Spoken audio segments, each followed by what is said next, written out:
แรงนูนใจพี่น้องทุกคนในการเดินกับพระเจ้าในการเดินกับพระเจ้าโอ้การได้ถือการแต่ต้อง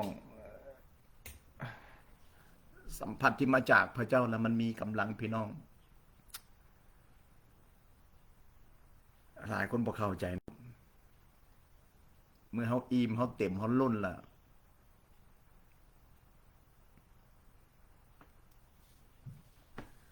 มันแน่นภายในมันแน่นมันอิ่มมันเต็มภายในให้มันล้นออกไปพระพรที่ได้รับให้ล้นออกไปในบนโลกนี้สันติสุขในพระเยซูไสยสนะในพระเยซูทุกอย่างในพระเยซูผ่านพระเยซูทั้งนั้นหมดคนที่มีประสบการณ์คนที่ได้รับแล้วนะมันมีสันติสุขเหนือคำบรรยายโอ้ฮาเลลูยาขอบคุณเยซูขอพระเจ้านำต่อไปเนาะพี่น้องเลยเหนือคำบรรยายเออฮาเลลูยา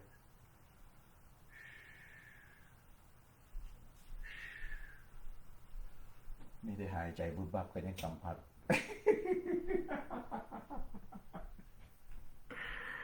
เออฮาเลลูยา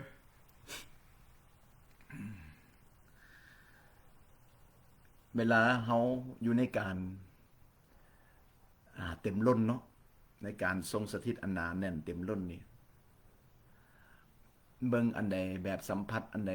มันแบบมันง่ายไปหมดเวลาเขาบ่เต็มล้นกับพระวิญญาณเวลาเขาบ่เต็มล้นกับสันติสุขและภายในนี่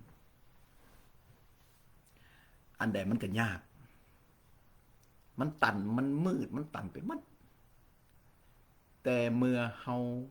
เต็มล้นกับพระวิญญาณกับความหักกับสันติสุขกับไสยสนะถือการเคลื่อนไหวถือการขับเคลื่อนที่มาจากพระวิญญาณบริสุทธิ์นี่นะอยู่ในภายในของเขานี่นะมันทะลุทะลวงไปหมดมันบ่ได้ปวดหัวมันบ่ได้สงสัยมันบ่ได้อึดอัดในจิตใจ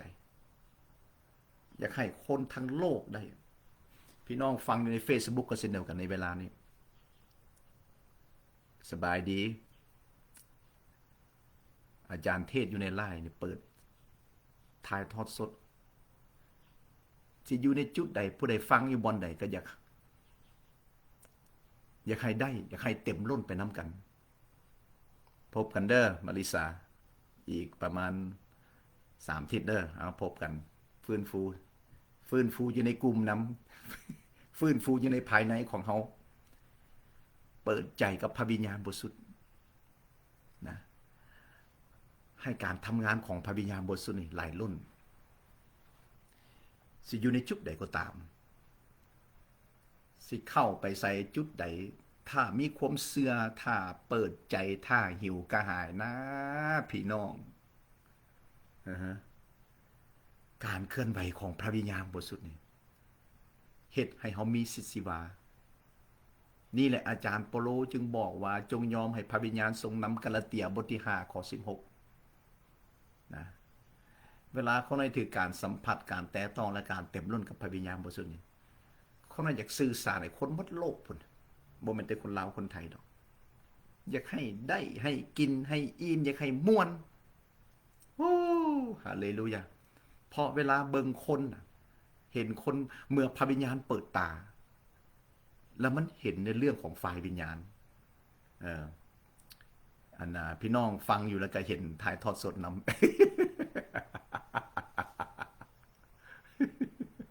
ขอบคุณพระเยซูสวัสดีสวัสดี ขอบคุณพระเยซูเนาะสำหรับความซื่นสมยินดีบางคนก็ฮับบ่ได้ในรูปแบบนี้บ่เชื่อก็บ่เป็นหยังมันเรื่องไผเรื่องมันเด้อชีวิตนี่มันเรื่องของความเชื่อและการตัดสินใจของใครของมันบ่ได้ยากจักหน่อยเนาะมันบ่ได้เมื่อยบ่ได้หยังเพราะสิ่งที่มันหนักมันหน่วงมันที่มนุษย์เฮ็ดบ่ได้พระเยซูก็ทำให้เบิดละ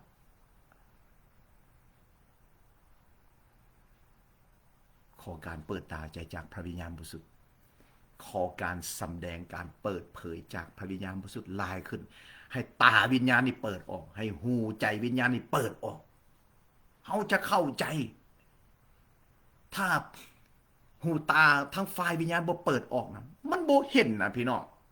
สิเบิ่งก็บ่เห็นที่ฟังก็บ่ได้ยินมีสมองก็บ่เข้าใจในเรื่องของฝ่ายวิญญาณ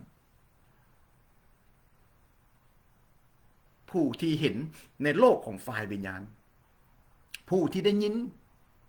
ในเรื่องของฝ่ายวิญญาณผู้ที่เข้าใจในฝ่ายวิญญาณผู้ที่ได้รับมันมีพลังบัดนี้คนที่บ่อยู่ในโลกบ่อยู่ในฝ่ายของฝ่ายวิญญาณก็คือในคลื่นของการเคลื่อนไหวการทำงานของพระวิญญาณบริสุทธิ์อีกคลื่นหนึ่งก็คือคลื่นของเนื้อหนังห่างกายจากนั้นมันก็บ่เข้ากันสิอยู่ในสมัยใดยุคใดก็บ่เข้าใจบ่เข้ากันถ้าจะเข้ากันหรือจะเข้าใจเนี่ยมันต้องอยู่ในคลื่นเดียวกัน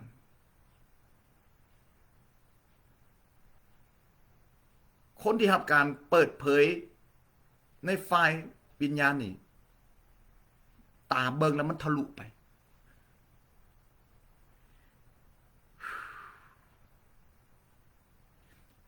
มันแน่นภายในพี่คำว่าแน่นนี่บ่แม่นแน่นแบบเจ็บปวดเป็นอย่างแน่นแบบคือเฮากินข้าวนะเฮากินอาหารเมื่อเฮากินอิ่มเนี่ยมันแน่น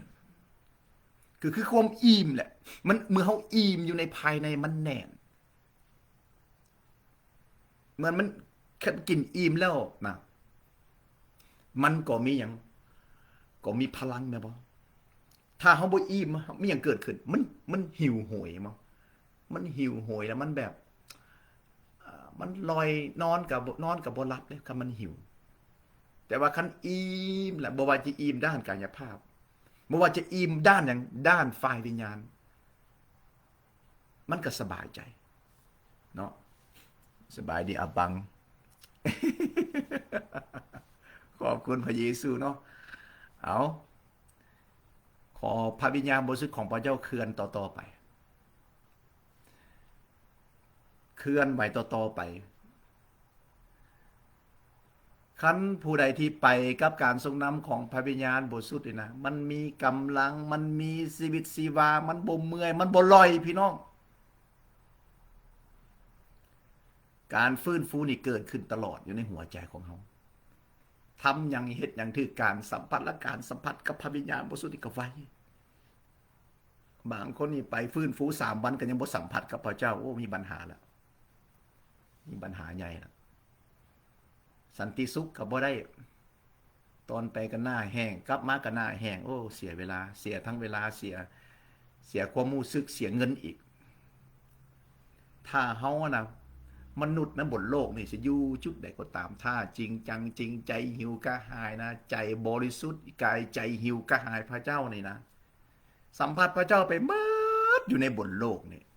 สิอยู่ใส่ก็ตามเวลาใดก็ตามพระองค์เป็นพระเจ้าที่บ่มีขีดจำกัด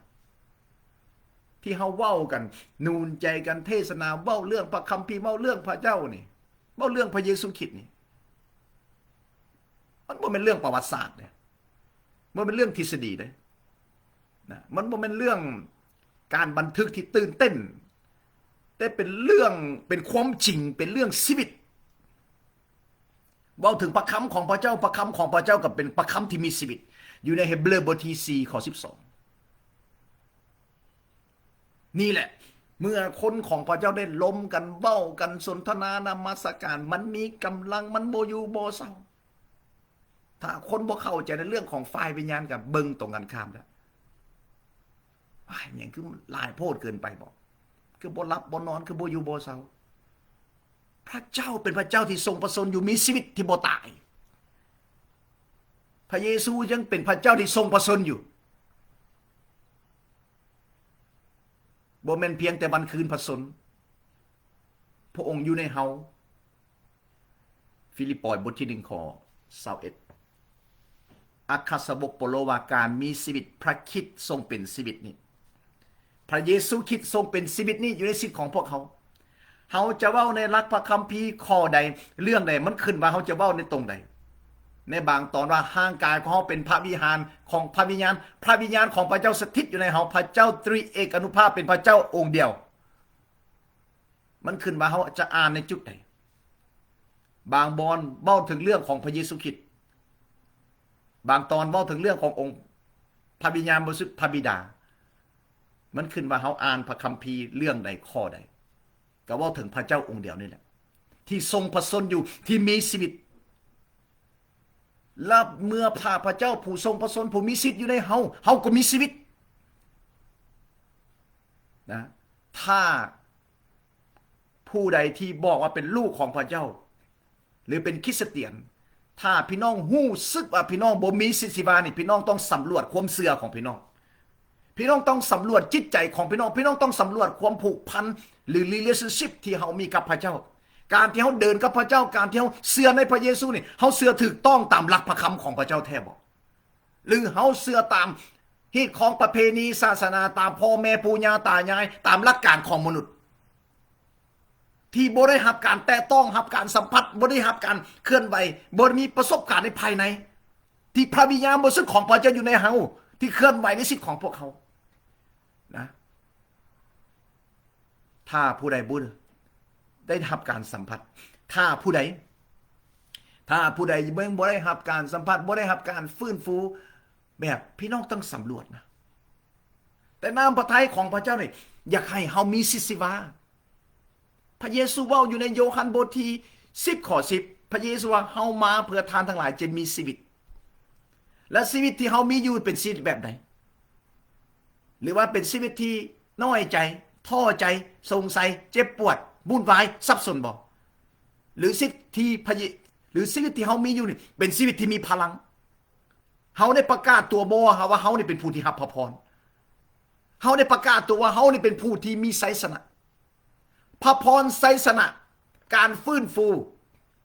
เป็นของพี่น้องเป็นของลูกของพระเจ้าขอบคุณพระเยซูเนาะขอให้การทำงานของพระวิญญาณบริสุทธิ์นี่ขับเคลื่อนต่อไปพี่น้องจักสิว่าจังได๋ล่ะ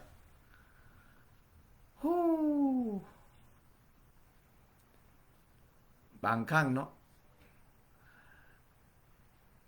บางครั้งอาการและความรู้สึกของเขาน้อยนะที่เขาน้อยสัมผัสในส่วนตัวเนาะเหมือนตอนที่เฮาเลี้ยงลูกยังน้อยๆอยากให้ลูกกินอยากให้ลูกมีสุขภาพเข้มแข็งอยากให้ลูกเฮลตี้มีกำลังและมีอันใดนะก็อยากแบ่งปันให้แก่พี่น้องให้ลูกได้กินอยากให้ลูกเติบโตอยากให้ลูกเข้มแข็งหัวใจนะเป็นอย่างนี้แหละหัวใจเป็นอย่างนี้แหละในความรู้สึกของหัวใจของฝ่ายวิญญาณเป็นแบบนี้แหละนั่นเป็นอย่างจึงเทศนาอยู่เพราะนั้นทั้งวันละทั้งคืนออกในตรงนั้นนูนใจอยู่ตรงนี้เพราะอยากให้พี่น้องได้อยากให้พี่น้องได้กินพี่น้องได้อิ่มเมื่อพี่น้องกินเมื่อพี่น้องอิ่มเมื่อพี่น้องล้นเมื่อพี่น้องเข้าใจแล้วพี่น้องส่งต่อเพราะคนในบนโลกนี้อยู่ในความเจ็บปวดอยู่ในความว่างเปล่าอยู่ในความสิ้นหวังมากมายนะและการหน้าไหว้ลังลอกในการบ่จริงจังนี่มันเต็มล้นเลยนะโดยเฉพาะในเรื่องของโซเชียลมีเดียนี่ยังมากมายนะมันมากมายลอกเห็นหน้าแปลนนะแต่คนที่มีตาวิญญาณจะเบิ่งเข้าใจคนที่รับการเปิดเผยจากตาจากพระวิญญาณดวงตาวิญญาณที่เปิดออกนี่เห็นแล้วทะลุเลยนะเพราะพระวิญญาณบริสุทธิ์นะนำเขาไปถึงความจริงทุกอย่างแล้วหู้ไม่ได้ความลึกลับของพระเจ้าพระองค์แสดงทุกอย่างผ่านพระวิญญาณบริสุทธิ์ของพระเจ้าโปโลจึงบอกให้ไปกับพระวิญญาณไปกับพระวิญญาณเต็มล้นกับพระวิญญาณให้พระวิญญาณทรงนำให้พระวิญญาณทรงสอนแต่บางคนที่บอกเสือในพระเจ้าเว้าเรื่องพระวิญญาณหลายก็อึดอัดบ่มักเว้าเรื่องพระวิญญาณหลายโอ้ยเจ้าบ่เว้าเรื่องพระวิญญาณเจ้าก็แห้งเท่านั้นแล้วท้าทายคนหมดโลกเลยพี่น้องคนในบ่เว้าเพียงเป็นกลุ่มน้อยๆแล้วนะหมดโลกเลยล่ะความจริงบ่ไปกับพระวิญญาณนี่เหี่ยวแห้งบ่ยอมกับพระวิญญาณบริสุทธิ์นี่เหี่ยวแห้งบ่มีกำลังดอกเป็นการเชื่อถือแบบในมุมมองของศาสนาซื่อเป็นคริสเตียนวันอาทิตย์ เป็นคริสเตียนศาสนาเป็นคริสเตียนประเพณีเป็นคริสเตียนฤดูกาลแต่คริสเตียนที่เดินไปกับพระวิญญาณเคลื่อนไปกับพระวิญญาณนี่เป็นคริสเตียนที่มีไสยชนะมีพลัง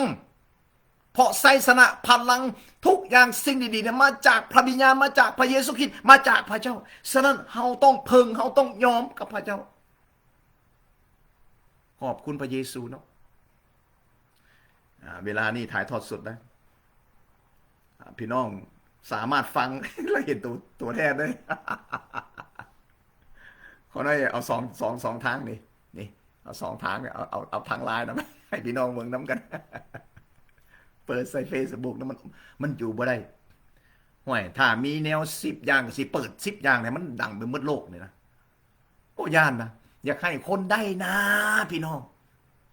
การฟื้นฟูให้มันระเบิดระบาดพุ่นมันเบิดโลกพุ่นความซัวเด้ปัญหาความยุ่งยากเขายังแพร่ผายกันในบนโลกนี่แล้วเฮานี่ความจริงเฮาสิไปย่านอะไร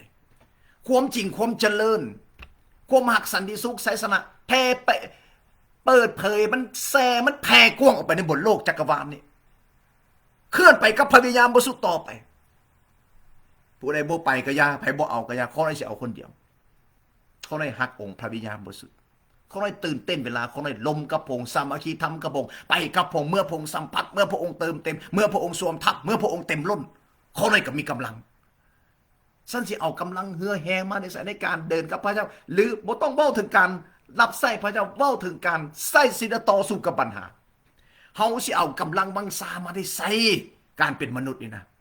ถ้าบ่พึ่งกับพระเจ้าผู้มีอำนาจกว่าเฮาผู้มีกำลังกว่าเฮาพระวิญญาณบริสุทธิ์มาซอยเฮาพี่น้องเฮาได้ยิน100 ครั้งละนะแต่คำถามว่าเฮากับพระวิญญาณบริสุทธิ์นี่เฮาอยู่ไสความผูกพันหรือว่าเฮ็ดหยังเอาไปตามแผนการของมนุษย์ความคิดของมนุษย์การวางแผนของมนุษย์โปรแกรมของมนุษย์มันก็ลอยเนาะสิ่งที่มาจากมนุษย์มันก็เมื่อยนะพอมนุษย์เฮ็ดเองเพราะพระวิญญาณบริสุทธิ์พระองค์มาซอยนะภาษาอังกฤษ helper นะภาษาอังกฤษใน King James ว่าพระองค์เป็น helper เป็นพระผู้ซอยสิ่งที่เราเฮ็ดบ่ได้มันเกินมันเหนือบากลัวแหงเฮามันเกินกำลังพี่น้องทูลขอนะต่อพระวิญญาณบริสุทธิ์ขอบคุณพระเยซูเนาะเอากะขอพระเจ้าทรงนำต่อไปฮาเลลูยาผู้ใดโศกเศร้าผู้ใดหิวโหยมีพวกกันสดๆทั้งหลายหิวโหยความหักออก Facebook ออก YouTube TikTok กระทึกนึกน้องหิวโหยวางเปล่าขอพระเจ้าเติมเต็มความหักเด้อความหักอันบริสุทธิ์ของพระเจ้าเพื่อจะบ่เจ็บปวดเพื่อจะบ่ถูกหลอกลวงอีกต่อไปเพื่อจะบ่เป็นเหยื่อของซาตานวิญญาณชั่วอีกต่อไปซาตานวิญญาณชั่วในพระคัมภีร์เว้าอยู่ใน1 เปโตรบทที่ 5 ข้อ 8นะมันเป็นเหมือนสิ่งตัวมันแฝกเสียงซอกหาคนที่มันจะกัดกินได้มันทำลายแต่ละมื้อแต่ละวันนี่มันออกไปก่อกวนทำลายเกิดความวุ่นวายสับสนการฆ่าฟันลันแทงความบาปความชั่วสิ่งที่มันเป็นทางลบมาจากวิญญาณชั่วผีร้ายทั้งนั้นแล้วมันใส่คนนี่แหละทำลายกันเองอาณาจักรต่ออาณาจักรต่อสู้กันเขาจะเว้าในมุมมองไปได้เรื่องอย่างศึกสงครามระหว่างประเทศหรือการต้มตุนหลอกลวงกันการหน้าไหว้หลังหลอกฮักหลังสั่งเบียงกันในเรื่องธุรกิจการงานมันเป็นกิจการของซาตานที่มันใส่มนุษย์ฉะนั้นน่ะเฮาทั้งหลายนะเฮาต้องเข้าไปอยู่ในการเต็มล้นเพื่อเฮาจะปิดช่องว่าง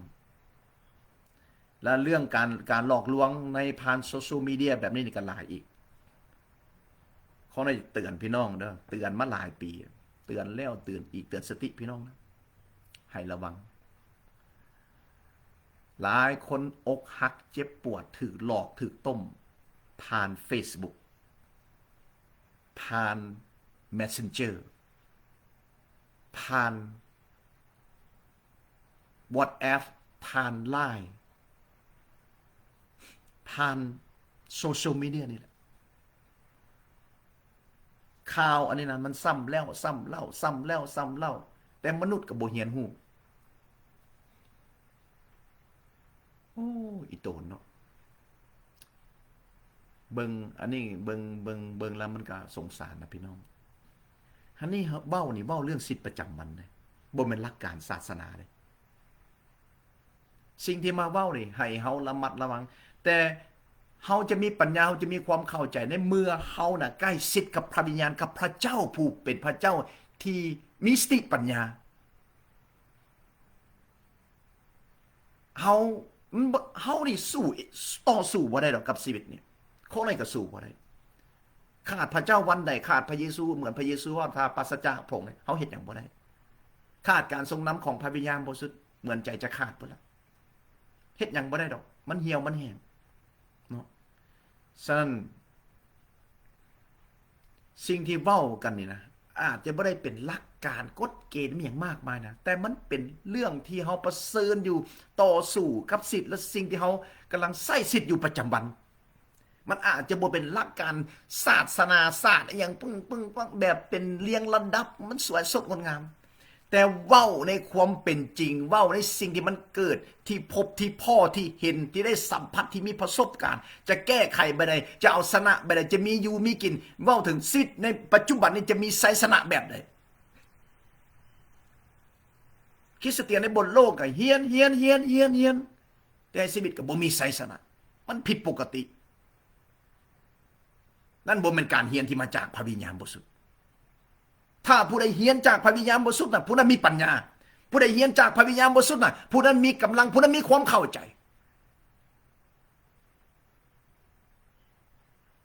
เป็นยังในพระคำของพระเจ้าจึงเว้าถึงเรื่ององค์พระวิญญาณบริสุทธิ์ยอมต่อพระวิญญาณบริสุทธิ์เต็มล้นกับพระวิญญาณบริสุทธิ์ข้อน้อยนี่มาจากปีแล้วเว้าเรื่องนี้กับองค์พระวิญญาณบริสุทธิ์มากมายกับพระวิญญาณบริสุทธิ์บางคนก็บ่มักบ่เป็นยังของนั้นบ่ได้สนใจนะของนั้นมาไกลแล้วกับพระวิญญาณบริสุทธิ์ของนั้นก็มักแบบธรรมชาติกับผมแบบนี้แหละตัวไปตัวมันเนาะซอยกันบ่ได้เด้อแต่คนนั้นมีประสบการณ์แล้วคนนั้นได้หับความซื่นสมอยู่ดีหับกำลังแล้วคนนั้นก็อดบ่ได้ที่จะแบ่งปันให้พี่น้องฟังคนนั้นก็สิแบ่งปันอยู่นี่แหละ เอาจนมื้อใดที่พระเจ้าเอาไปอยู่นำพุ่นแหละบ่หยุดดอกหยุดบ่ได้พี่น้องหยุดบ่ได้แบบนี้หยุดบ่ได้พบกับความจริงล่ะสิ่งที่เฮาพบนี่มันมีคุณค่าเหนือกว่าขุมทรัพย์พบความจริงพบพระเยซูคริสต์พบพระเจ้านะผู้เป็นคำตอบเป็นแรงทุกสิ่งอย่างในพระคำของผมพบองค์พระวิญญาณบริสุทธิ์การใช้ชีวิตประจำวันเนี่ยนะวันต่อวันกับพระวิญญาณบริสุทธิ์เนี่ยเขาอยู่ในการฟื้นฟูแล้วมันก็บ่ได้ยากเลยพี่น้องมันก็บ่แม่นว่าโอ้ทิศนึงต้องไปโบสถ์ 2-3 เดือนไปฟื้นฟูบ่ได้ผิดดอกในตรงนั้นส่งเสริมซัพพอร์ตสนับสนุนแต่การอยู่กับพระวิญญาณบริสุทธิ์จะขอใช้คำว่าการอยู่กินคือการใช้ชีวิตกับพระองค์วันต่อวันมื้อต่อมื้อตัวนี้นะพี่น้องตัวนี้นะที่คริสเตียนยังบ่มาอยู่ในตรงนี้นะจะน้อยเฮ็ดหยังไปนึงก็ใส่อารมณ์ของตัวเองเฮ็ดหยังไปนึงก็ใส่ความคิดของตัวเองเฮ็ดหยังไปนึงก็ใส่ปัญญาของตัวเองมันก็เมื่อยแล้วเมื่อยอีกวุ่นวายสับสนแล้วสับสนอีกเพราะสิ่งที่มาจากมนุษย์นะด้วยของเฮาเองนะมันสู้บ่ไหวดอกเขาน้อยนี่ยอมละเขาน้อยบ่ไหวละด้วยกำลังของตัวเองสู้บ่ไหวละเขาน้อยจึงยอมที่อยากจะฟังกับเสียงของพระวิญญาณการสอนของพระองค์ในพระคำของพระองค์หลายครั้งเขาน้อยจะถามมักจะถามพี่น้องเป็นเนาะแม้เขาอาจจะมีแผนการหลายสิ่งหลายอย่างเนาะแต่เอาไปแต่ละมือเนาะวันนี้นี่มีชัยชนะหรือยังเขาเลยจะถามไปนี่แหละวันนี้นี่พบหรือยังสันติสุขมั่นใจหรือยังว่า ถ้าวันนี้สิ้นลมหายใจจะไปอยู่กับพระเจ้าในอาณาจักรสวรรค์กับพระเยซูสุนิรันดรถ้าผู้ใดยังบ่มั่นใจก็สารภาพเนาะกลับใจสารภาพชีวิตที่บ่มีการกลับใจชีวิตที่บ่มีการสารภาพบาปบ่มีความมั่นคงหรือมั่นใจในความรอดเพราะพระเจ้าองค์นี้เป็นพระเจ้าที่บริสุทธิ์ถ้าผู้ใดบ่บริสุทธิ์พระคัมภีร์ว่าจะบ่มีผู้ใดเห็นพระเจ้าและเฮาบ่สามารถบริสุทธิ์ด้วยตัวของเฮาเองเฮาบริสุทธิ์ด้วยพระโลหิตของพระเยซูอยู่ใน1โยฮันบทที่1นะบทที่1ข้อ7เฮาบริสุทธิ์ได้อยู่ไสอยู่ในโยฮันบทที่17ด้วยพระคำของพระเจ้าบทที่17ข้อ17คือการสำลัก sanctify เฮาบริสุทธิ์ได้โดยองค์พระวิญญาณบริสุทธิ์นี่แหละเป็นอย่างต้องแชร์ต้องไปต้องเคลื่อนกับพระวิญญาณบริสุทธิ์ของพระเจ้าอยู่ตลอด1เปโตรบทที่1ข้อ2เนาะเอเมนโปรดสำราญดวงใจของข้าโอ้พระเจ้าคนให้ใส่คำว่าฟื้นฟูและฟื้นฟูใจขึ้นใหม่ในดวงใจข้าโปรดสำราญดวงใจของข้าโอ้พระเจ้ามักฟื้นฟูใส่คำว่าฟื้นฟูและฟื้นฟูใจขึ้นใหม่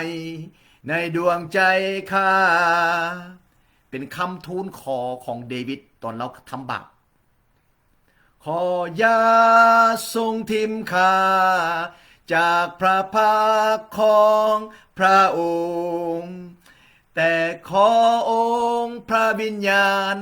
สถิตภายในเป็นอย่างเดวิดจึงทูลขอพระเจ้าขออย่าให้ทิมข้าออกจากพระพักของพระองค์แต่ขอพระวิญญาณทรงสถิตภายในเพราะในยุคนั้นในเหตุการณ์นั้นเดวิดเคยเห็นเหตุการณ์เมื่อกษัตริย์ซาอูลเป็นกษัตริย์องค์แรกของอิสราเอลได้ทำบาปพระเจ้าหนีจากซาอูลพระวิญญาณของพระเจ้าหนีจากซาอูลเมื่อพระวิญญาณของพระเจ้าเมื่อพระเจ้าหนีจากซาอูลแล้วทุกสิ่งในชีวิตของซาอูลก็เหี่ยวแห้งตกต่ำเพพังหมดเลยเดวิดย่านพระวิญญาณของพระเจ้าจะหนีออกจากเดวิดจึงทูลขอแต่งออกมาเป็นเพลงตัวนี้ขออย่าทรงทิมข้าจากพระภาคของพระองค์แต่ขอองค์พระวิญญาณสถิตภายในทรงฟื้นฟูใจข้าด้วยพระโลหิตแห่งการไถ่พระโลหิตแห่งการไถ่เลือดของพระเยซูพระโลหิตและฟื้นฟูใจขึ้นใหม่ในดวงใจข้าในวันนี้ในช่วงนี้ในเวลานี้ถ้าจิตใจวิญญาณดวงใดที่เหี่ยวแห้งเจ็บปวดรวดร้าวหรือสับสนวุ่นวายน้อยใจสงสัยปั่นป่วนหับการฟื้นฟูในพระนามพระเยซูหับการเปลี่ยนแปลงฟื้นฟูขึ้นมาให้ใจนักและเข้มแข็งขึ้นมาอีกครั้งขอการทำงานที่มาจากพระวิญญาณบริสุทธิ์ของพระเจ้าขับเคลื่อนเข้าไปแต่ต้องเข้าไปเมื่อเขาได้รับการฟื้นฟูเมื่อเขาได้รับพระพรแล้วเขาส่งต่อพระพรส่งต่อการหนุนใจส่งต่อการฟื้นฟูส่งต่อสันติสุขความมักเที่ยวได้รับจากองค์พระวิญญาณหรือจากองค์พระเยซูคริสต์เอเมนขอบคุณพระเยซูไล่ไปกับพระวิญญาณบริสุทธิ์จะบ่เมื่อยนะแล้วบ่ต้องใส่สมองบ่ต้องวุ่นวายฟังเสียงของพระวิญญาณแต่ในนอนต้องหู้จักพระคำของพระเจ้าอ่านสมองแบบเดวิดเพลงสรรเสริญบทที่1ข้อ2ความสุขเป็นของคนศึกษาพระคำของพระเจ้าทั้งกลางวันและกลางคืนในภาษาไทยว่าพระบรรณาความปิติยินดีของเขาในพระคำของพระเจ้าเขาพระบรรณาพระคำของพระเจ้าทั้งกลางวันและกลางคืนความปิติยินดี เขามีในพระคำของพระเจ้าเขาภาวนาพระคำของพระองค์ทั้งกลางวันและกลางคืนถ้าอยากมีไสสนะสมองจิตใจวิญญาณภาวนาใคร่ควร meditate the law of the Lord day and night วันและคืนอันนี้เป็นจุดหนึ่งพี่น้องจะมีไสสนะมีพระคำของพระเจ้าหมุนอยู่ในสิทธิ์ของพี่น้องนะก็ได้สามารถบอกพี่น้องเลยผู้รับใช้ของพระเจ้าในบนโลกนี้เฮาเทศนาเฮาสอนเบิ่นเพียงแต่วันอาทิตย์อยู่โบสถ์เมื่อสมองจิตใจของพี่น้องนะมีพระคำของพระเจ้านะหมุนอยู่จนภาวนาคิดถึงพระคำของพระเจ้าแล้วไปกับพระวิญญาณบริสุทธิ์ของพระเจ้าพี่น้องสามารถเทศพี่น้องสามารถประกาศพี่น้องสามารถเป็นพยานในถูกรูปแบบเลยสิขึ้นภูก็ได้เข้าไปในป่าก็ได้ถ้าพระคำของพระเจ้าอยู่ในใจและอยู่ในแนวคิดอยู่ในสมองคิดถึงพระคำของพระเจ้าภาวนาเบิ่งอย่างเป็นพระคำของพระเจ้าฟังอย่างเป็นพระคำของพระเจ้าพระคำของพระเจ้าเป็นคำตอบและพระวิญญาณบริสุทธิ์ก็ย่ำในความสัจจริงในความถูกต้องอีกนะไปกับพระคำของพระเจ้าภาวนามีสิทธิ์อยู่ในพระคำของพระเจ้าเดินไปกับพระวิญญาณบริสุทธิ์เหมือนพระเยซูเอาชนะการทดลองของซาตานอยู่ในมัทธิวบทที่4ข้อ4เหมือนบทที่4เลยแหละหมดเรื่องเลยจนฮอดบทที่4ข้อ1หาข้อ10ซาตานมาทดลองพระเยซู3ครั้งแต่พระเยซูนี่เต็มล้นด้วยพระคำของพระองค์พระองค์บ่ได้เว้าพระคำของพระเจ้าเพียงแต่อยู่ในห้องธรรมเทศนาหรือในกรุงเยรูซาเล็มแต่วันนั้นพระองค์เว้าพระคำของพระเจ้าออกมาจากปากอยู่ในป่าอยู่ในถิ่นทุรกันดารมัทธิวบทที่4ข้อ1พระวิญญาณนำพระเยซูเข้าไปในถิ่นทุรกันดารพระเยซูว่าอย่างไรมนุษย์จะบ่เลี้ยงชีวิตเพียงแต่อาหารฝ่ายเดียวแต่ด้วยทุกถ้อยคำที่ออกมาจากพระโอษฐ์ของพระองค์พระเยซูบ่ได้เว้าพระคำของพระเจ้าอยู่ในห้องธรรมเทศนาพระเยซูบ่ได้เว้าพระคำของพระเจ้าเว้าถึงในมัทธิวนะอยู่ในกรุงเยรูซาเล็มแต่อยู่ในป่าอยู่คนเดียวอีกมันบอกมันโอ้ว้าพระคำของพระเจ้าในเวลาคนมาเป็นร้อยเป็นพันพระเยซูเดินไปกับพลังฤทธิ์อำนาจแห่งพระคำของพระเจ้าคือความจริงและพระวิญญาณเพราะพระวิญญาณนำ2อย่างเท่านั้นพระเยซูชนะซาตานการทดลองถ้าเฮาเต็มล้นด้วยพระคำของพระเจ้าอยู่ในสมองเลยนะพี่น้องสิเบิ่งอันไหนพี่น้องจะฟังผู้ใดก็แล้วแต่พี่น้องมันจะเฮาจะทันคนหมดเพราะพระคำของพระเจ้าเป็นสิทธิ์เป็นอำนาจเป็นปัญญาเป็นฤทธิ์เดชเป็นดาบคมกว่าดาบ2คมเป็นอาวุธเป็นทุกอย่างนะแล้วพระวิญญาณพระเจ้าเป็นผู้สนับสนุนพระวิญญาณเป็นผู้นำผู้เปิดเผยข้อน้อยนี่ถือ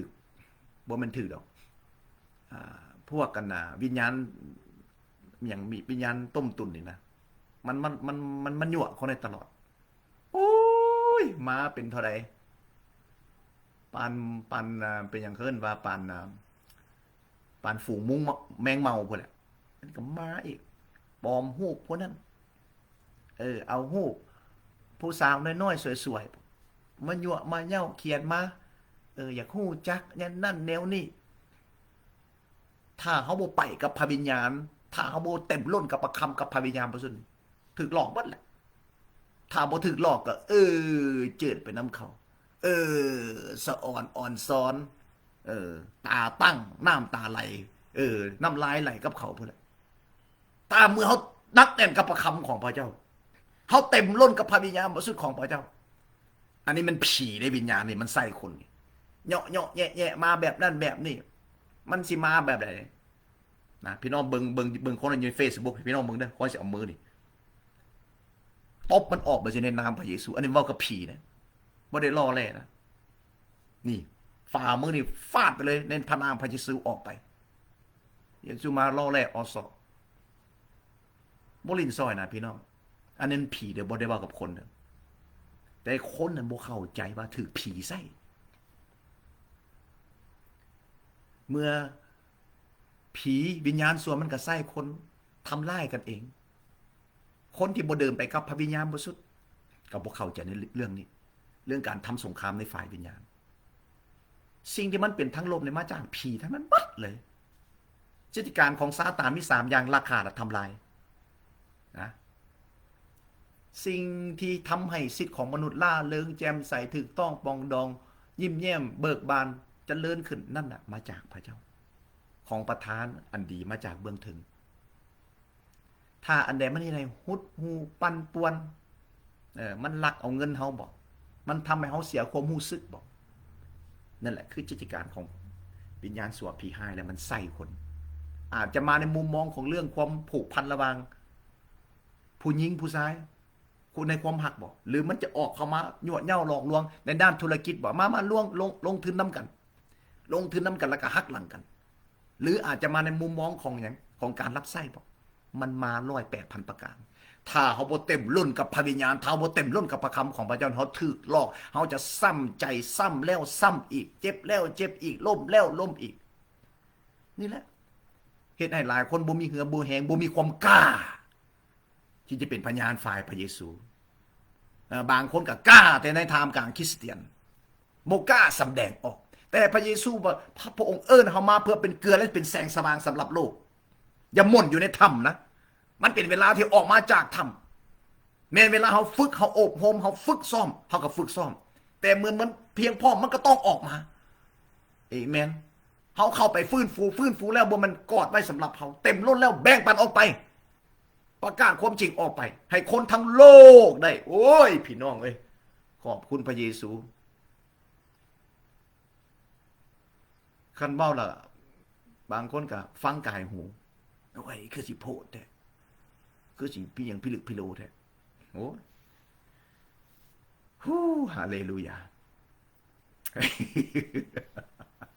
เขาใน2 มือว่าได้นอนไหมขอบคุณพระเยซูคันพระเจ้าบ่ให้เหือให้แห้งเนี่ยมันจะเห็นได้บ่คน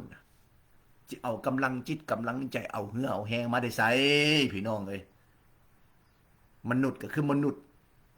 มันบ่มีผู้ใดเลิศผลเกินไผดอกถ้าบ่ย้อนอำนาจและฤทธิ์เดชของพระวิญญาณบริสุทธิ์เหือแห่งกำลังที่มาจากพระเจ้าเหมือนเปาโลเว้านะ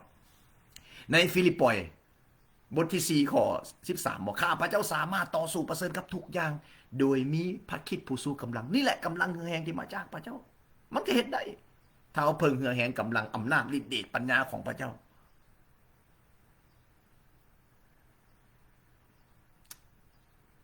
ขอบคุณพระเยซูเนาะเทศรับไส้พระเจ้าจนห่างกายกันไปบ่ได้ความหมายอยู่ตรงนี้เนี่ยคือว่าเขาได้มีเหือมีแหงเขาได้มีโอกาสเขาได้เอาเต็มที่เทศ3 คืน3 วันทั้งเศร้าทั้งวันซ้อนอะไรนี่บางเทื่อเสียงคอลำคอนี่ต้องได้พักผ่อนแต่ภายในนี่มันบ่เคยหยุดแต่บางคนนี่นะมีเหือมีแหงมีกำลังบ่เอามารับใช้พระเจ้ากอดไว้อยู่อายอยู่ย่านอยู่บางคนก็กล้ามบักใหญ่บางคนก็เสียงดีแต่บ่เอาออกมาซับรับใช้พระเจ้าเขาน้อยทั้งวันทั้งคืนพี่น้องจนบางครั้งเขาน้อยจะขอพักผ่อนห่างกายเพราะว่าเขาน้อยไปเต็มเหยียดแล้วตามใดที่เขาได้มีกำลังเหือแหงเนี่ยเขาได้เอาออกหมดเลยพี่น้องบริกรบริจงเลยอันนี้เขาเอิ้นว่าการบานฟังเอาเด้อพี่น้องเด้อการบานกาลาเตียบทที่6ข้อ7ผู้ใดบานสิ่งไหนเก็บเกี่ยวสิ่งนั้นเฮาบานพระพรของพระเจ้าออกไปเฮารับใช้พระเจ้าหมดสุดกำลังของเฮาแต่พระองค์นี่พระองค์ก็เพิ่มเติมสิ่งใหม่ๆเข้ามาบ่ต้องย่านมันเหี่ยวมันแห้งดอกถ้าเฮาด้วยใจหักใจบริสุทธิ์นะเฮาจะได้รับการเติมเต็มสิ่งใหม่ๆมาตลอดเขาได้บอกพี่น้องแล้วถ้าบันทึกการเทศนาในกาย1,000 ครั้งแล้วนะเขาในเทศมานี่มันจะกี่ครั้งแล้วบางมื้อ5 ครั้งเลยพี่น้องหาคนบ่เข้าใจเว้ยบอกพิลึกพิโลเว้ย บทพิลึกพิโลมีผู้หนึ่ง7 ครั้งผู้รับใช้ของพระเจ้าชื่อว่าจอห์นเวสลีย์เราเทศมื้อนึง7 ครั้งป้าแล้วเอาเหือเอาแหงมาใส่เอาคำเว้ามาใส่มาจากพระเจ้ามาจากองค์พระวิญญาณบริสุทธิ์นั่นแหละฉะนั้นบ่ต้องย่านเด้อบ่ย่านอย่าสุย่านมันสิหมดเหือหมดแหงมันขาดมันเขินมันบกเมื่อเฮาเต็มที่กับพระเจ้าพระเจ้าก็เต็มที่กับเฮาเด้ผู้ใดบานสิ่งใดเก็บเกี่ยวสิ่งนั้นคือการใช้ชีวิตเฮาใช้ชีวิตกับพระคำของพระเจ้าหลายเฮาใช้ชีวิตกับหยังกับพระวิญญาณบริสุทธิ์หลายเฮาก็ได้มีเหือมีแหงมีสติปัญญารับการเล่าลมรับการฟื้นฟูรับมิได้รับจากพระองค์ถ้าไปใช้ถ้าพี่น้องใช้ชีวิตของพี่น้องในมือถือของพี่น้องหรือโซเชียลมีเดียหรือในอันใดก็แล้วแต่เกี่ยวกับเรื่องห่างกายพี่น้องก็เก็บเกี่ยวในสิ่งเหล่านั้นกันยังว่าพระคัมภีร์ก็ว่าผู้ใดบานสิ่งใดเก็บเกี่ยวสิ่งนั้นนะเห็นบ่พวกผิดพวกทำผิดคดีพวกทำผิดกฎหมายเมื่อเจ้าทำผิดกฎหมายเจ้าก็ถูกจับนี่แหละวานสิ่งใดเก็บเกี่ยวสิ่งนั้นถ้าเขาขี่รถไว้หลายตำรวจก็ยุดเขาได้ทิเก็ตถ้าเขากินเพชรหลายเขาก็เจ็บท้องกินเหล้าก็เมานี่แหละการบ้านการใช้ชีวิตสูบยาบ้ายาม่าจักยาเอียงแหละมีอย่างน้ำกระทอกกระท่อมมันอย่างเพิ่นเมากันแหละสักดึกไปยังเป็นแบบนั้นล่ะเจ้าไปเห็นแบบนั้นเด้เด็กน้อยวัยรุ่น15-16 ปีทั้งผู้หญิงผู้ชายตาเลือกตาล้านนี่แหละคือการเฮาวานการใช้ชีวิตจะมักแบบนั้นเจ้าก็ได้แบบนั้นแต่มีมนุษย์มีทางเลือกทางความเจริญทางสันติสุขมีสามารถรับได้คือทางพระเยซูเพราะพระเยซูประกาศตัวอย่างชัดเจนอยู่ในโยฮันบทที่14ข้อ6ว่าเฮานี่แหละเป็นทางนั้นเป็นความจริงและเป็นชีวิตบ่มีผู้ใดไปถึงพระบิดานอกจากมาทางเฮาพระองค์เป็นทางนั้นทางแห่งชีวิตนิรันดรทางแห่งไสยสนะทางแห่งสันติสุขทางแห่งเสรีภาพทางแห่งความซื่นสมยินดีทางแห่งปัญญาทางแห่งพระพรทางพระเยซูแต่ว่าหลายคนก็ยังสลาดหน่อยเนาะยังบ่เลือกเอาคือสลาดหน่อยพวกที่เลือกทางของพระเยซูนี่เป็นพวกที่สลาดเอเมนอย่าตกจะฉะนั้นผู้ที่มาเชื่อในทางของพระเยซูนี่อย่าดูถูกตัวเองอย่าโจมตีตัวเองอย่าเบิ่งตัวเองต่ำนะให้ภาคภูมิใจที่ได้เลือกเส้นทางที่ถูกต้องแล้วถ้าพี่น้องบ่ยอมบ่หยุดยั้งบ่ยอมบ่กิบอัพพี่น้องเดินต่อไปพี่น้องจะเห็นความยิ่งใหญ่ของพระเจ้าเห็นการเปลี่ยนแปลงเห็นการทำงานฟื้นฟูนี่วันต่อวันเราจะเอาขนาดไหนพี่น้องสำหรับฟื้นฟูของเราเนี่ยมันบ่แม่นเอาต้องบางมือคนล้มหักทางอึกกระทึกหนึ่งน้องภาษาแปลกตาดินบ่แม่นเอาบ่แม่นนั้นนะของเราเนี่ยคือการมีสิ่งที่มีไสยสนะอยู่ภายในนี่บางครั้งก็บ่ได้ว่าภาษาแปลมากัน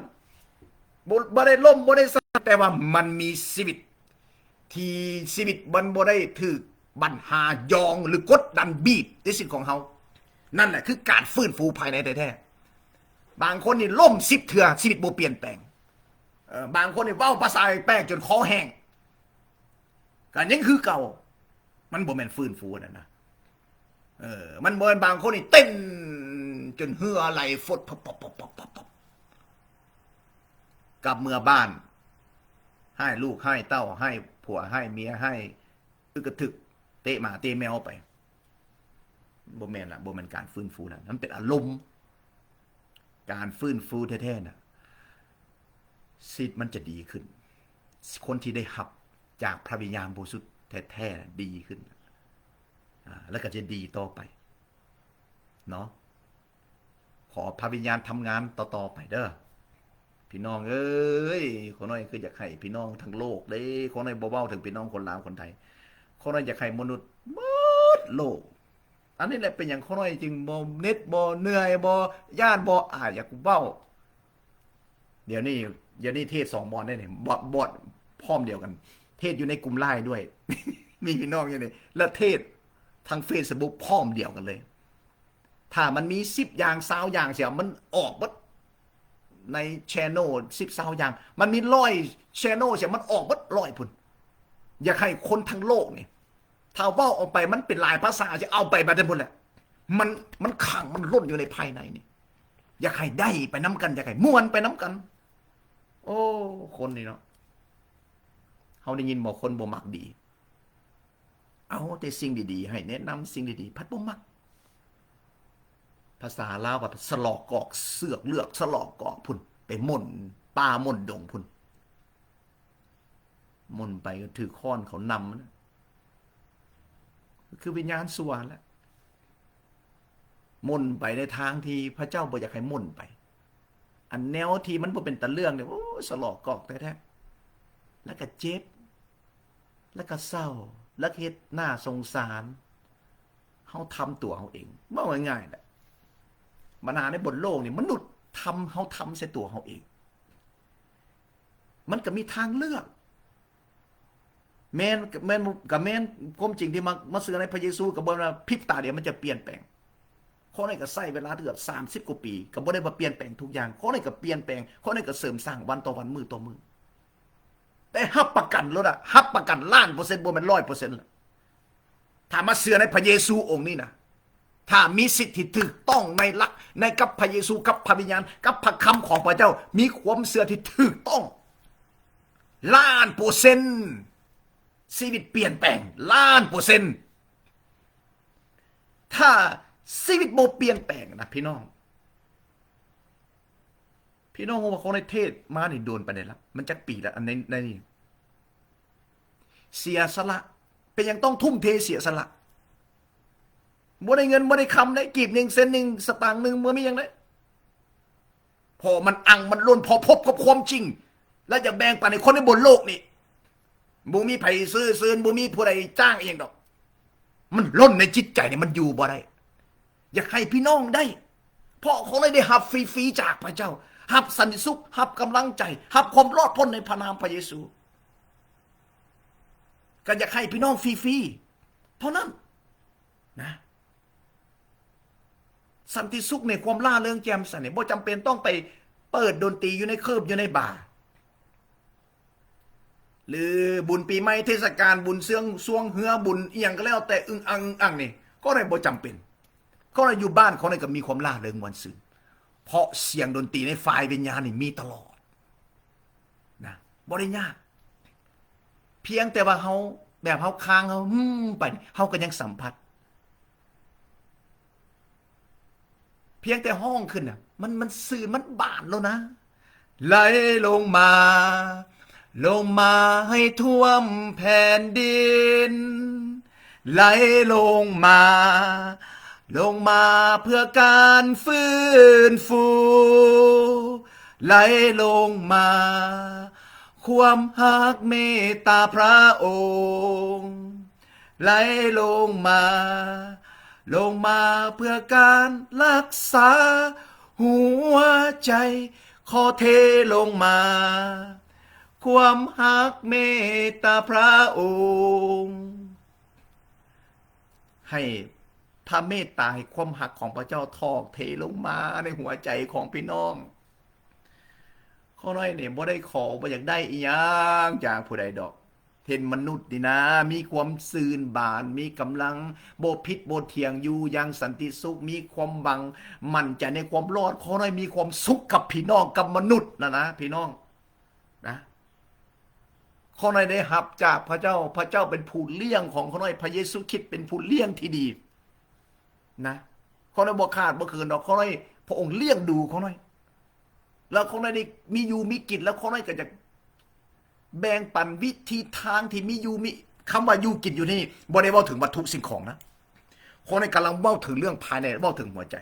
เฮ็ดจังได๋หัวใจมันจะมีพลังเฮ็ดจังได๋จะมีสันติสุขเฮ็ดจังได๋จะมีสิริภาพเฮ็ดจังได๋จะตื่นเต้นเฮ็ดจังได๋จะวิตจ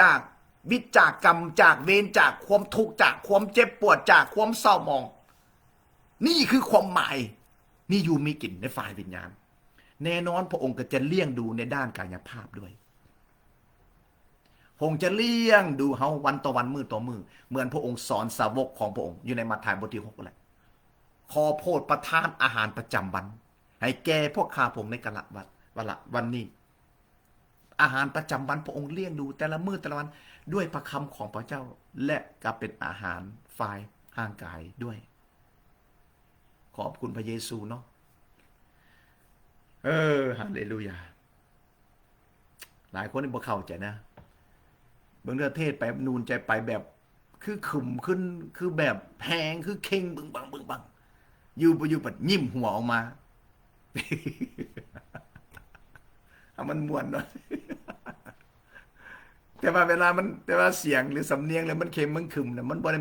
มันบ่แม่นไห้นี่พี่น้องมันเป็นมูเมนต์ของการทำงานของการสัมผัสที่มาจากพระเจ้าแบบมันในบางเรื่องในหลายๆเรื่องในทางของพระเจ้ามันความหมายซีเรียสนะมันต้องเอาจริงเอาจังคือว่าความหมายตอนแต่บ่แม่นอาการแบบไห้เนาะแต่ความยินดีมันล้นมันใหม่อยู่พี่น้องมันหมุนอยู่ในภายในนี่ถ้าผู้ใดมาถึงเด้อมาพบแท้ๆเนี่ยมันเป็นแบบนั้นแหละพี่น้องบ่ได้ยากเลยบ่ได้ไปปวดหัวกับผู้ใดนะขอบคุณพระเยซูเนาะขออย่าเฮียนพระคัมภีร์เป็นเพียงรับเอาความรู้หรือเป็นเพียงประดับเอาความรู้มาประดับสมองถ้าเฮาละหมาการเฮามาเชื่อในพระเยซูการไปโบสถ์ไปวิหารกับเยซูไปเพื่อมนุษย์โอ้เพราะว่าผู้นั้นเพราะว่าอาจารย์สวนพ่ออยากไปพบผู้นั้นพ่ออยากไปโอ้มื้อนี้มีการฟื้นฟูมีพันลักษณ์มีอาหารแซ่บเลยถ้าท่าทีของเฮามันบ่ถูกต้องเฮาบ่ได้รับสิ่งใดถ้าท่าทีถูกต้องนั้นอยู่ไสก็ได้แต่ว่าน้ำประทัยของพระเจ้าให้ร่วมกันเนาะอีก3ทิศการฟื้นฟูจะเกิดขึ้นอยู่ที่สหรัฐอเมริกาพี่น้องลาวไทยเฮาจะมาจากหลายประเทศหลายเมืองหลายบอนก็ในก็พร้อมแล้วพร้อมไปกับพระวิญญาณแล้ว ล้มกับผมแต่ละมือล้มกับผมพระองค์จะใส่ปากใส่ลูกหนุนใจพี่น้องเอาถ้อยคำใส่ปากลูกล้มกับผมคุยกับผมสามัคคีธรรมกับผมเนาะแต่ละมือแต่ละวันสั้นเดินไปต่อได้กับพระวิญญาณบริสุทธิ์เมื่อเฮารับการสัมผัสมันจะมีกำลังมันมีบทเพลงหนึ่งว่าเมื่อสัมผัสพระองค์เมื่อสัมผัสพระองค์เมื่อสัมผัสพระองค์หัวใจข้าฮ้อนหนเมื่อสัมผัสพระเจ้าพระเยซูคริสต์องค์พระวิญญาณพระเจ้าเฮาจะใจมันฮ้อนมันจะเกิดความฮ้อนเกิดความฮ้อนเกิดความกล้าอยากเบ้าอยากแบ่งปันอยากเป็นพยานเมื่อสัมผัสพระองค์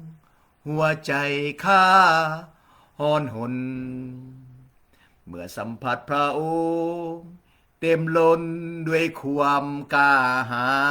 ญเป็นอย่างคนนั้นจึงมักการทรงสถิตการสัมผัสกับพระวิญญาณบริสุทธิ์การเต็มล้นกระผมมันมีกำลังมันเต็มล้นในความกล้าหาญมันโมกดดันมันโอ้ยมันเป็นเหมือนนกอินทรีมันบิน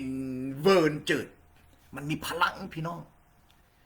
ผู้ใดมีประสบการณ์กับพระวิญญาณและเข้าใจบ่ต้องอธิบายยากฟังเลยเดี๋ยวก็เข้าใจแต่ว่าถ้าบ่มีประสบการณ์แล้วก็สิฟังจนหูห้อนก็บ่เข้าใจเพราะเป็นเรื่องของโลกฝ่ายวิญญาณเนาะขอบคุณพระเยซูฮาเลลูยาเอาเอเมนเนาะเอาพี่น้องเอาต่อเด้อในกลุ่มขอบคุณพระเยซูเนาะขอนี่ก็อันเขาน้อยสิอันเปิดทั้ง Facebook ไว้อยู่แล้วก็พี่น้องในกลุ่มเขาจะปิดกลุ่มแล้วก็พี่น้องในกลุ่มก็สนทนากันต่อนะเอาพระเจ้าอวยพรจับไมค์เลยเนาะพี่น้องในกลุ่มเขาน้อยสิทักทายพี่น้องทาง Facebook ก่อนเอาเอเมนเอเมน เอาต่อเด้อสำหรับการดลใจได้รับข้อมูลรายงานข้าพเจ้าอวยพรของคนพระเจ้าอาเมนอาเมนพี่น้องเลยนี่ฟังกันอยู่ ขอบคุณพระเยซูเอาสบายดีอาจารย์อยากให้อาจารย์แปลความฝันให้ข้าน้อยมาว่านข้าน้อยมันเหมือนมันเห็นมันเหมือนกับกึ่งฝันกึ่งหยัง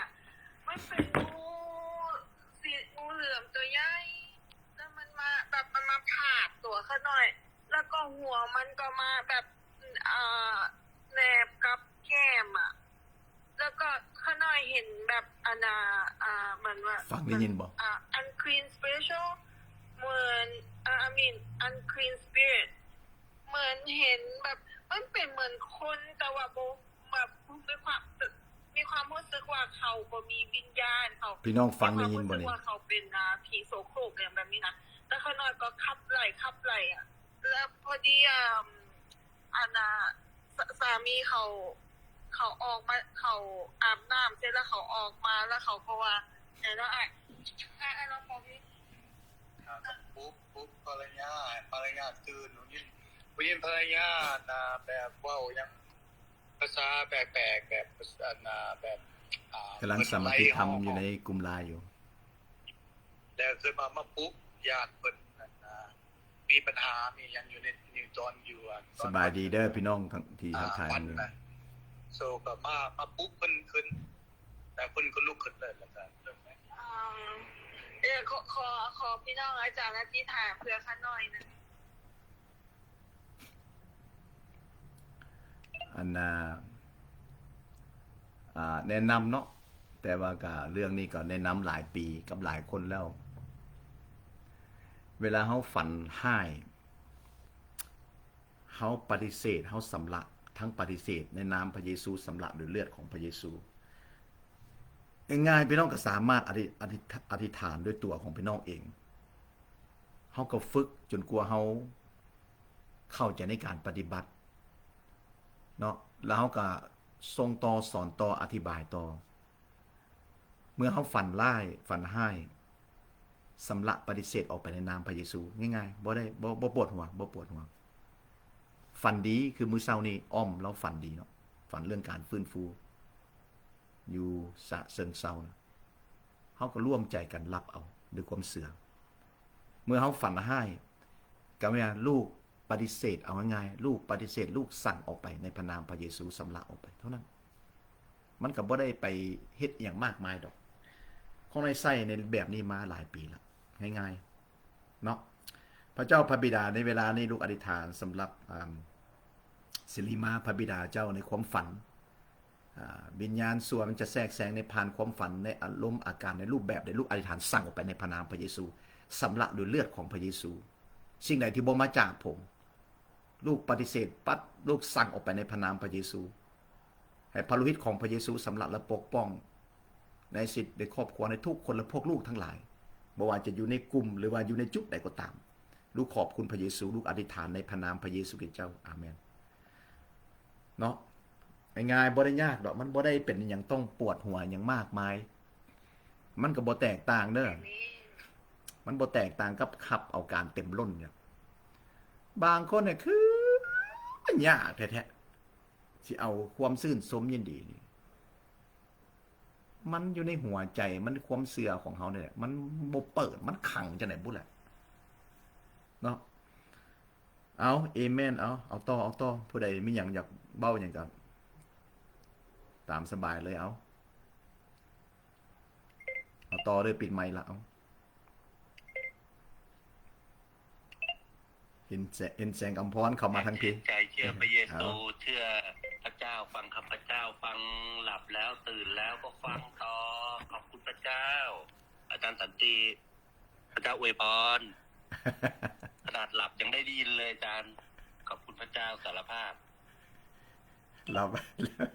หนึ่งได้ยิน ในพระวิญญาณ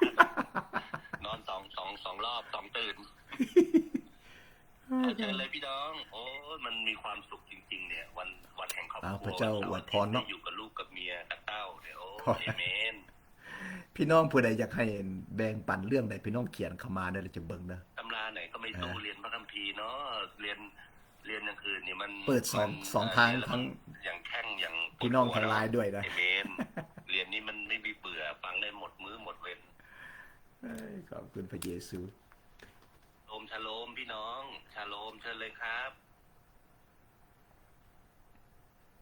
ขอบคุณพระเจ้าเนาะพี่น้องเราอยู่ในช่วงที่คุณ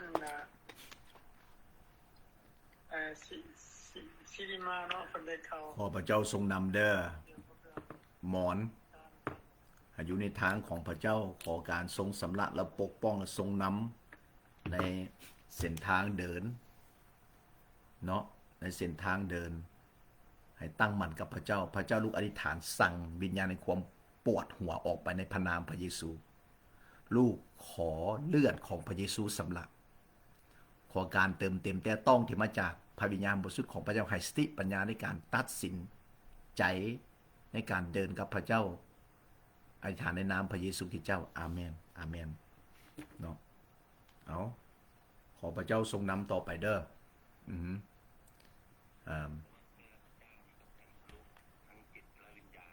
ผู้ใดอยากให้ก้าวอย่างให้เขียนเข้ามาได้เราจะเบิ่งเนาะฟังพี่น้องอยู่นี่ด้วยนี่ อเมริกันที่ชอบหลายเสาร์อาทิตย์เนี่ยไปทำสปอร์ตบาร์เพิ่นหลากหลายกีฬาเนี่ยเข้าไปถึงจิตใจจิตอะไรโอ้ไม่ไปโบสถ์ไปเชิร์ชแต่มากระจุกกันอยู่ที่นี่ โอ้โลกเราก็มัวเมาก็ไม่ได้ว่ากีฬาไม่ดีนะกีฬาเป็นอย่างพิเศษแต่ยังไงก็แล้วแต่เราก็ต้องมีน้ำใจแบบนักกีฬาเนาะแล้วเราจะไปสวรรค์นี่เราต้องเข้าแข่งตามกติกานะพี่น้องต้องเข้า